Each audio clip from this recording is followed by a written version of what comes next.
What if I told you the idea that disrupted the global hotel industry didn't come from a luxury resort, a real estate mogul, or a travel giant, but from two broke roommates who couldn't pay their rent? In 2007, in a small apartment in San Francisco, they blew up 3 air mattresses on the floor and rented them out to strangers for $80 a night, breakfast included. That idea turned into Airbnb. Today it's valued at over $90 billion and has hosted more than 1.5 billion guests in over 220 countries. And here's the kicker. Airbnb is the largest hospitality company in the world, and they don't own a single hotel. But it wasn't easy. They were laughed at, rejected by investors, and at one point they were literally selling cereal to survive. So how did they do it? How did an idea this strange, this risky, turn into a global empire? This is the full story of Airbnb, the struggles, the pivots, the breakthroughs, and how 3 airbeds sparked a travel revolution. The year is 2007. San Francisco is booming. Tech startups are everywhere. But so are rent increases. 2 roommates, Brian Chesky and Joe Gebbia, are out of cash. They need to make rent fast. That weekend, a big design conference is coming to town and hotels are fully booked. So they get creative. They buy 3 airbeds, build a simple web page, and call it Airbed and Breakfast. For $80 a night, they offer a place to sleep and breakfast in the morning. And to their surprise, 3 people actually book it. Encouraged, they invite Nathan Blajarczak, an engineer, to join as a co-founder. Together they build the first version of the website. But the launch is a flop.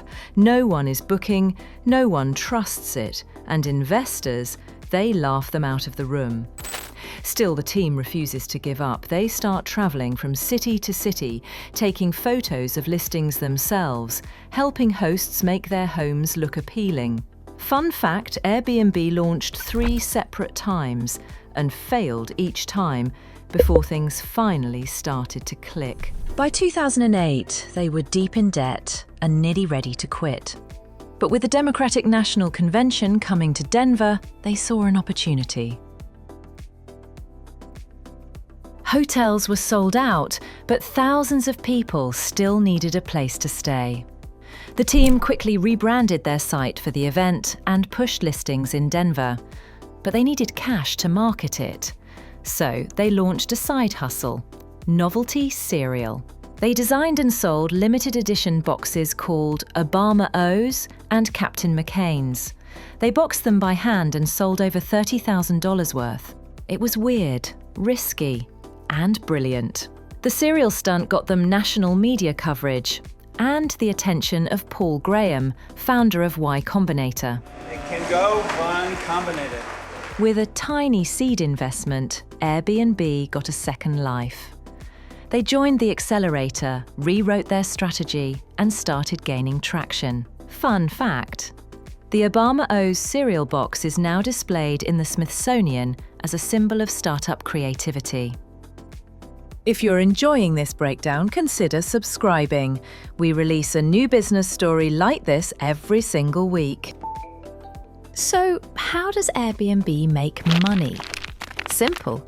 They don't own homes, they don't build hotels. Instead, they connect travelers with people who have space and take a cut from each transaction. When you book, Airbnb charges a service fee, typically around 14% for guests and up to 3% for hosts. It's a classic 2-sided marketplace.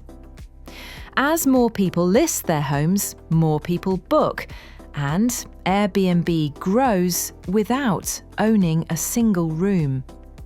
That's the magic. No inventory, low overhead, and exponential scalability.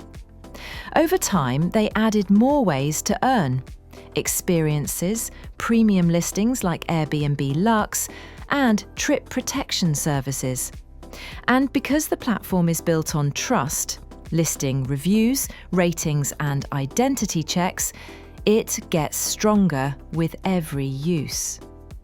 Airbnb found a way to monetize unused space and turned it into a global movement. With funding from Y Combinator, Airbnb got sharper. They improved the platform, redesigned the UX, and focused on what mattered: trust, simplicity, and photos that sold the experience. They launched in more cities, recruited hosts, and reinvested in product. Growth started slowly, but then exploded. Within 4 years, Airbnb reached 1 million bookings. Fun fact, by 2014, someone was checking into an Airbnb every 2 seconds. Big investors came calling. Sequoia Capital, Andreessen Horowitz. Billions were raised. They expanded globally, adapted to local laws, hired regional teams, and even introduced local currency pricing. They weren't just a scrappy startup anymore. By 2015, Airbnb was competing with the biggest hotel chains in the world and winning. But growth came with a price. Cities around the world started blaming Airbnb for housing shortages and rent hikes. Landlords turned homes into illegal hotels. Neighbours complained about constant guests, parties, and safety concerns. Governments pushed back. Cities like New York, Paris, and Amsterdam passed regulations to limit short-term rentals. Airbnb responded. They cracked down on party houses, added identity verification, and introduced new host accountability tools. Fun fact, in 2020 alone, Airbnb banned over 6,000 users for breaking house rules during the pandemic. Regulation is now part of Airbnb's daily reality. They're still learning how to balance growth with responsibility, and it's not easy. In December 2020, Airbnb went public. Despite launching during a pandemic that froze global travel, the IPO was a huge success. Today, Airbnb operates in over 220 countries and regions, millions of hosts, billions in bookings. But it's not just beds anymore.